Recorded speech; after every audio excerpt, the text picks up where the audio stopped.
Hello, everyone. Happy New Year. I hope all is well.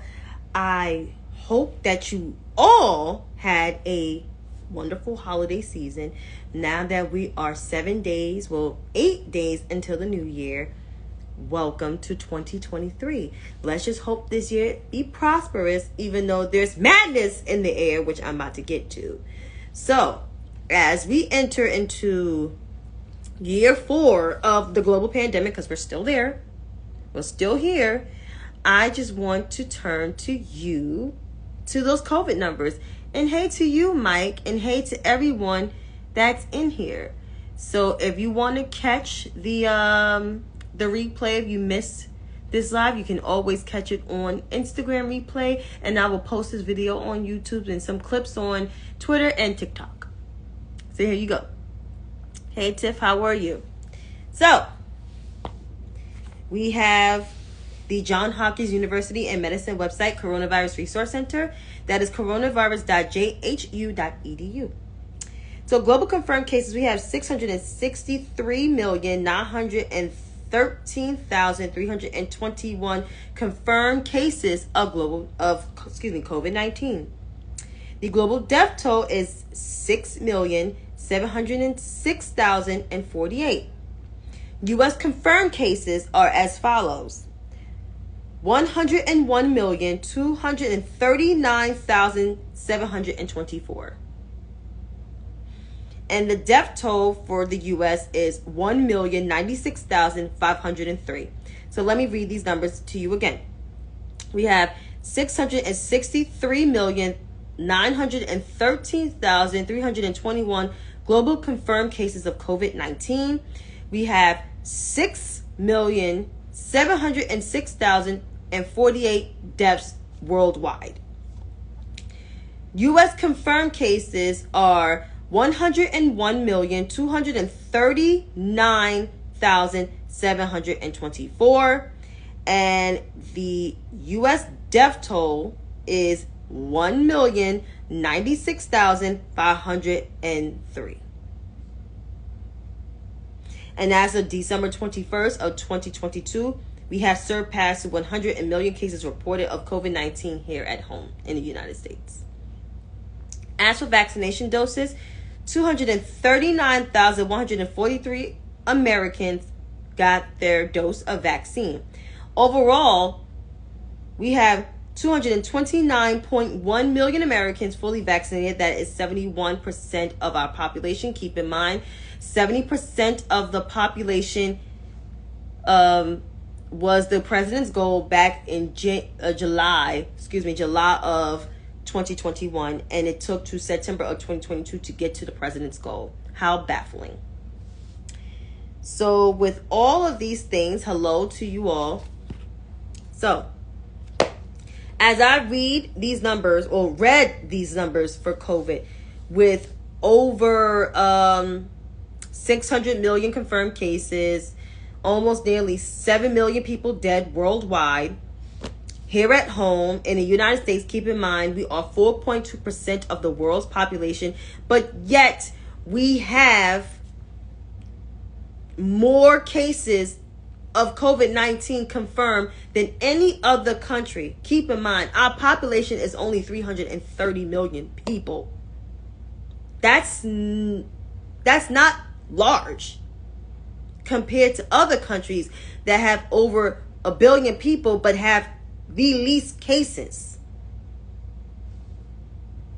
So with all of that, I'm saying, with the United States being 4.2% of the world's population, but yet we account for 20% of the COVID cases, we have almost 101 million confirmed cases, and only 71%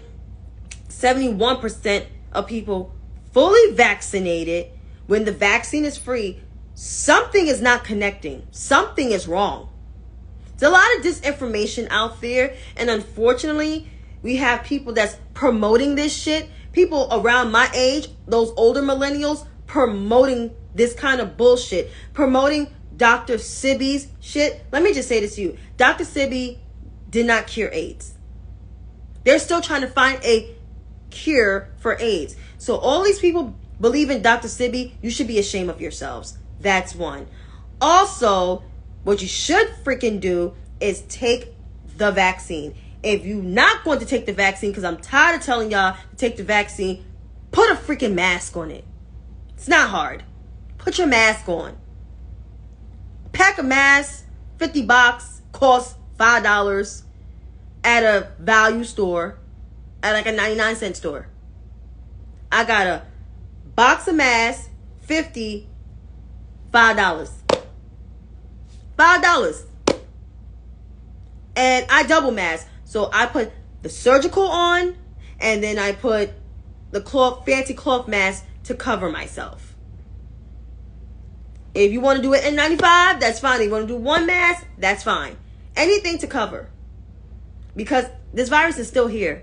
People are still dying from this virus, and it's also a trifecta. There's also two other viruses. There's the flu, and then it's RSV. So you pick your poison. What you want to do with your health is your business. But if I were you, I would protect myself at all costs. That's all I'm saying. And stop believing in these holistic doctors, because they're not giving you the great advice. That's all I'm saying. Moving right along from the public health crisis, like, because you always got to do that. When there's a public health crisis, there's like an economic crisis. Congress, it was very interesting. I'm going to get to that interesting part, but we need to talk about the Senate. The Senate is controlled by Democrats, so it's 51 Democrats, 49 Republicans. They did their order of business. Some of them were sworn in for their full 6-year term by the vice president, who is the president of the Senate herself. Swearing people. And also, we have the first female Senate pro tem, which is Senator Pat Murray of Washington State, which that is history, because there's never been a woman that has been a Senate pro tem. It's always been the men, especially white men. So to have a woman in that position speaks volume, and it changes the dynamic of how our country is going in that direction. It's veering in a direction of positivity, because it is. So that, I would like to leave that to everyone. And we have the House of Representatives. Ooh. The House of Representatives of the United States of America. It's unfortunately Republican controlled. No disrespect to the Republicans, but that's not my politics. And this 118th Congress is going to be a shit show. After 14 attempts of being the Speaker of the House, it took the 15th vote on the 4th day, the day of the 2-year anniversary of the insurrection, for Kevin Owen McCarthy of California to be elected as Speaker of the House. Am I excited? Of course not. I'm not excited. But it's interesting how 20 of his Republican colleagues in his conference voted against him repeatedly, over and over and over.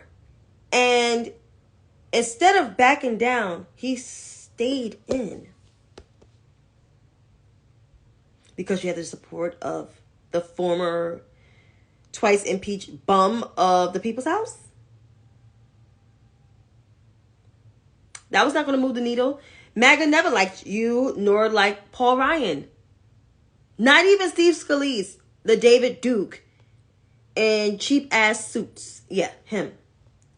Or the one with, skin issues, Elise Stefanik. Yeah, her. But I digress. Kevin McCarthy had a rough week. I mean, most of us, including me, had a rough week, but he had a national embarrassment because his colleagues was not for him being at the House of Representatives. Like, no, get the fuck out of here. No. I mean, who want that weakling to represent them.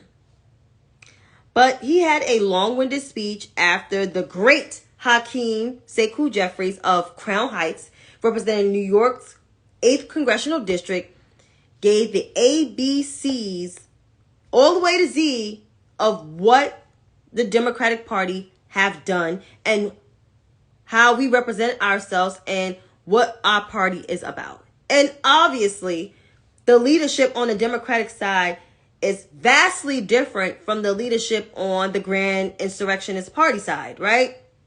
Because most of them are a whole bunch of insurrectionists and sympathizers of insurrection nonsense. So on the Democratic side, you have the first black leader of the party in the People's House. You have a woman in that position. And you have an Hispanic guy in that position. That's the leadership. It's no more white males in that leadership. It's a woman, a black man, and a Hispanic man. And that is America, ladies and gentlemen. The Grand Insurrectionist Party, don't know what's going on, but that is looking very white. Even though they tried to put Byron Donalds in there. I'm saving that for later because I got shit to say. But it's vastly different. And after Representative or Leader Jeffries' speech, which was amazing and uplifting, you had Kevin Owen McCarthy kill the mood with his speech that did not connect, not just to the American people, but did not connect, did not have a subject, did not have a meaning, did not have an objective, did not have a theme or a thesis. It was a hot ass mess. And he's a hot ass mess, besides the fact he's a punk. But what can you say? He talked about being the grandchild of immigrants, even though he tried to block immigrants, him and his party, for seeking asylum in this country. He talked about lowering the inflation, which he did not vote for the Inflation Reduction Act. He talked about, being united. Your party still don't like you. Some of them just voted for you because I guess you're going to put them on committees or you make concessions like a punk. He talked about all these things, and I'm just like, Democrats have been doing that work. And also with the southern border, there's Title 42, which that's being discussed in federal courts, especially the Supreme Court. So all the stuff you fucking talking about, Democrats have been doing. But we're going to see chaos. We're going to see investigations, pointless ass investigations. He wants to hold the FBI accountable, him and his dumbass party. So we're going to see money wasted. But I'm going to leave it to see who's responsible.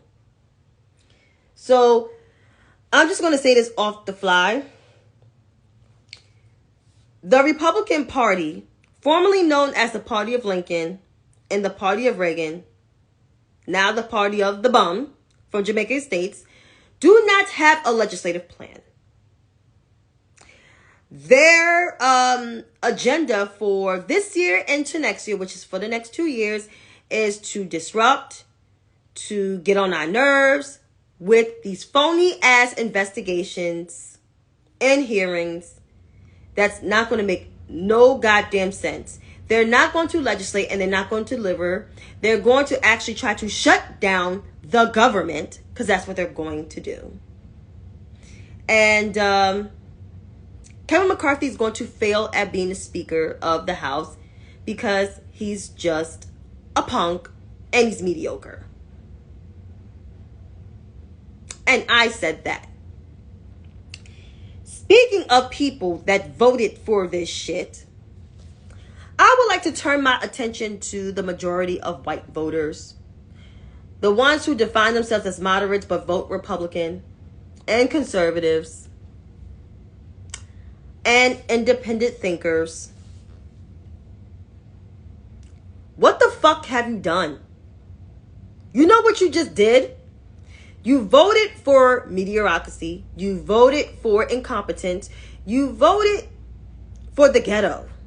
And that's the Republican Party, the Grand Insurrectionist Party. The party that has voted against things that 70% of Americans, including some of you that are moderate and independent thinkers, that are for. They voted against the Inflation Reduction Act. They voted against addressing the shortage of baby formula.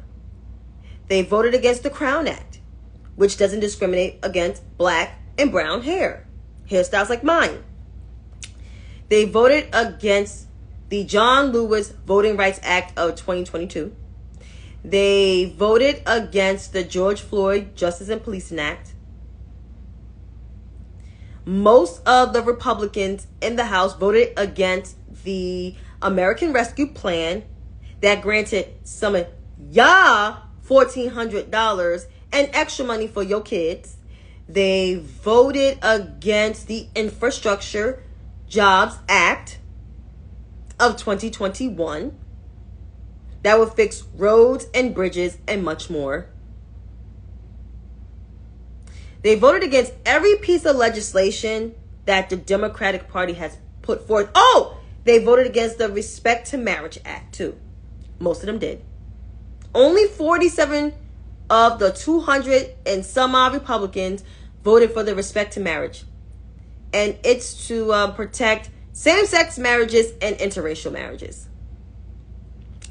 So the Republican Party has voted against a whole bunch of legislation. And, oh yeah, half of them did vote to provide military aid to Ukraine that's been allocated. Yeah, they voted against that too. So I asked these Republican voters, majority white, more so white women, did you know what you've done? You just literally put us in a bind for the next 2 years. You gave power to a party that never ever legislate.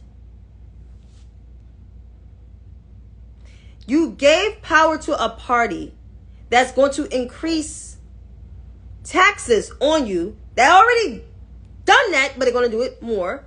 That's going to waste your fucking time with phony ass investigations and hearings. And it's going to promote more racism than ever.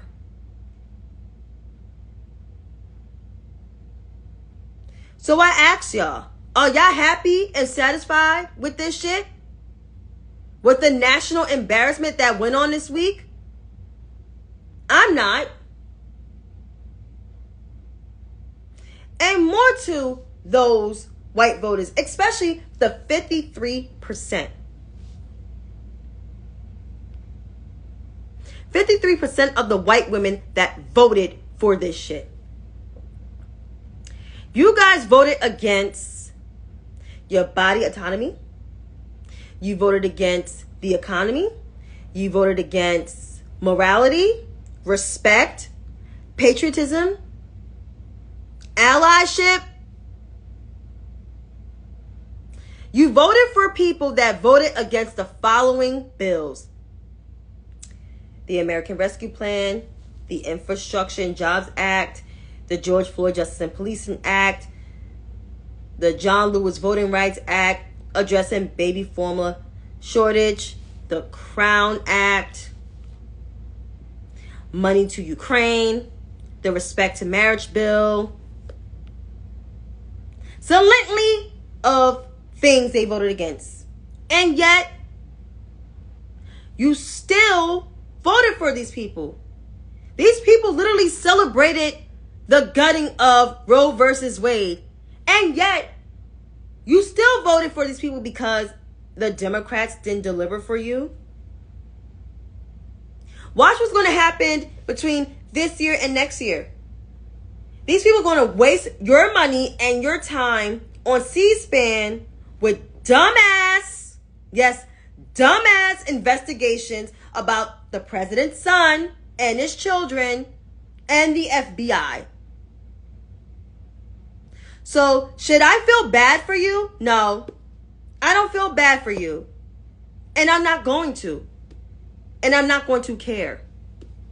So if you think I'm being racist or dividing people, you can kiss my whole entire big juicy ass. Yes, I said that because I meant every fucking word that I said. That's why I don't consider you guys allies. I don't trust you at the voting booth. I don't trust anything that comes out of your mouths because you do shit like this. Hi, Kenny. How are ya? I know, Joseph. I don't feel bad for them neither.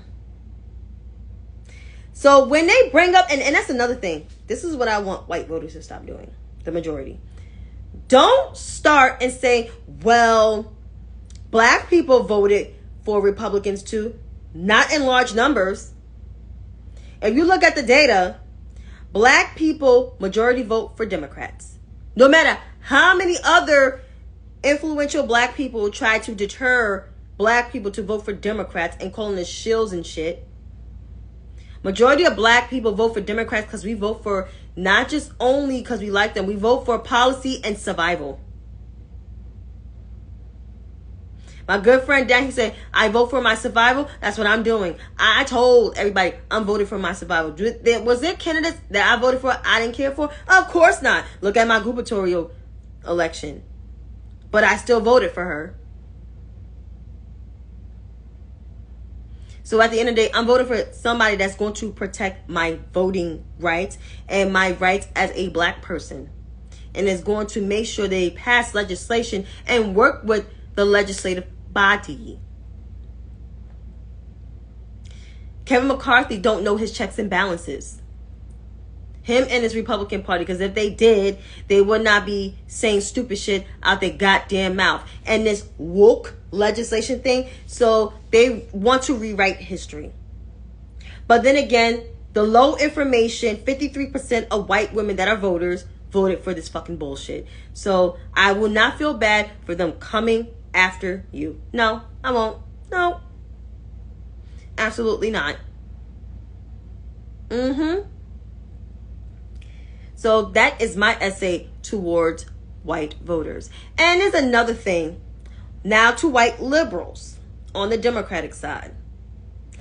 So I don't know what Attorney General Merrick Brian Garland is supposed to do in terms of locking up certain congressional folks. But I know his job is not to criminally prosecute them. He can make criminal referrals from the 1-6 committee, but he appointed a special counsel. But it was a lot of people in the Do Something Resistor coalition, I guess it's a coalition, coming after Merrick Garland. Some of you assholes are the same ones that have Trump-loving family members who voted for Republicans in 2016, before 2016, and after 2016. Hell, some of them probably voted for these Republicans in Congress. But you want to come after the Attorney General of the United States of America? Is that the kind of fucking shit that we're doing? Seriously? This is disgusting and it's ghetto as fuck. What you should fucking do is have a huddle with your fucking family members and tell them stop voting for these fucking assholes. And let them see what kind of shit they're going to be doing. I mean, this country never votes correctly. They never vote for the right kind of things. They vote against their interests so much. Like, I don't understand it. The 57% of the population, which is white people, the majority of you don't freaking vote in your best interest. You vote for racism and upholding white supremacy. Let's be real. You do. And it's sad that half of you complaining on the internet talking about Merrick Garland doing something, you obviously missed the class or missed part in the textbook about the 3 branches of government called checks and balances. The judicial branch examines the freaking law, while the executive branch enforces the law and the legislative body make and pass the laws.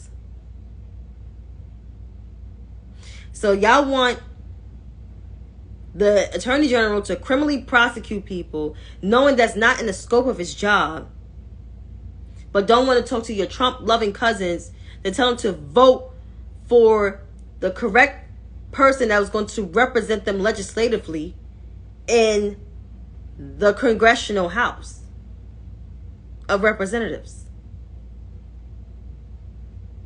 I'm going to need for y'all to make that shit make sense. But I want to say to do something Twitter. If you don't know something, if you don't know nothing about politics, please shut up. Because y'all talk too fucking much. Y'all talk a lot. What you should do is talk to your Trump-loving family members or your Republican-loving family members who keep voting for shit that is not in their best interests. And no, you can't blame your family members and Merrick Garland. I blame your family members, your white family members that keep voting for stupid shit, knowing good and damn well they're not going to do nothing for you. Because you didn't like a particular candidate on the Democratic side, you're going to vote for the dumbass Republican that openly says they're not going to vote for stuff that's going to help you. That's dumb as fuck. But y'all want to blame Merrick Garland for people like George Santos and all these insurrectionists? No. Blame your fucking family members that keep voting for this fucking dumb shit. Blame them. And stop blaming others. It's fucking annoying. Stupid shit. But I'm about to end. Blake, I'm about to end this because it's getting late on here on the East Coast. But thank you all for tuning in and watching. You know, you guys can watch on YouTube. And because I think I'm going to put this on YouTube wherever time it comes on, and tend to follow. So I will see you then. Peace out.